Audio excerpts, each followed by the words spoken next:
Right now, at this World Cup, finishing third in your group might not end your tournament. It might save it. A team can lose a game, finish behind two others, sneak into a brand new knockout round, and still become champion of the world. That sounds wrong. But it's exactly how the biggest World Cup ever works. 48 teams, 3 countries, 104 games, and one new rule that turns the whole tournament into a survival maze. So how does the 2026 World Cup actually work, and how do you survive it? Because this isn't just a bigger World Cup. It's a World Cup with more ways to survive. Quick thing first. For almost 30 years, the World Cup had 32 teams. In 2026, that jumps to 48, the biggest expansion in its history.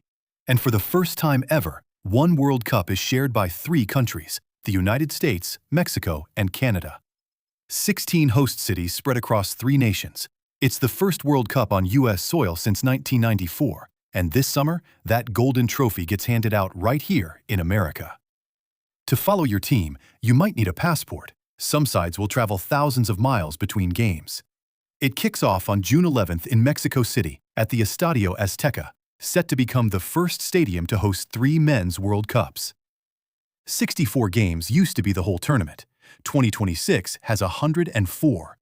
So how do you fit 48 teams into a bracket that used to hold 32? Here's the new math. 48 teams split into 12 groups of 4. Every team plays 3 games.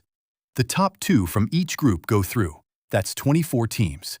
But 24 doesn't fit a clean knockout bracket. So FIFA added a twist most fans don't know about yet. Of the 12 teams that finish third in their group, the 8 best, ranked by points, then goal difference, with the usual tiebreakers if needed, also advance. Only 4 are sent home. Which means you can lose a game, finish third, and still reach the knockouts. Because the new format doesn't just reward the best teams, it keeps more teams alive for longer. There's a strange side effect.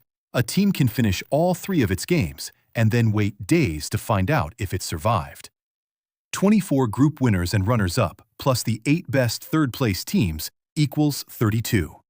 And it almost worked even stranger. FIFA's first plan was 16 groups of just 3 teams. They scrapped it when they realized the catch.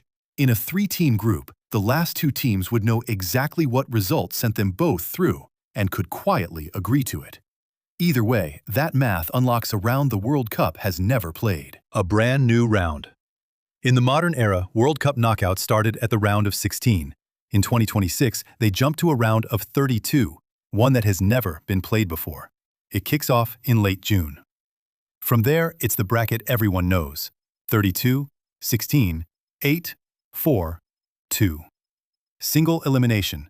Lose once and you're out. And wherever your team's run takes it, it bends toward one country. The United States is set to stage 78 of the 104 games, including both semifinals and the final.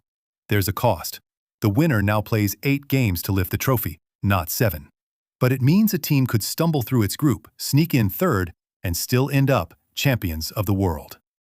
So why would FIFA build the maze this way? For the old football giants, expansion can look like dilution. More teams, more games, more ways for the tournament to feel bloated. But for smaller countries, it looks completely different. It means one flag that's never been there before, one anthem played on one of the biggest stages in sport. One generation of kids watching their country and thinking, maybe this belongs to us, too. That's the bargain of 2026. Likely more money for FIFA, more games for broadcasters, more grumbling from the purists. But also more countries allowed to believe. So yes, the format is bigger now.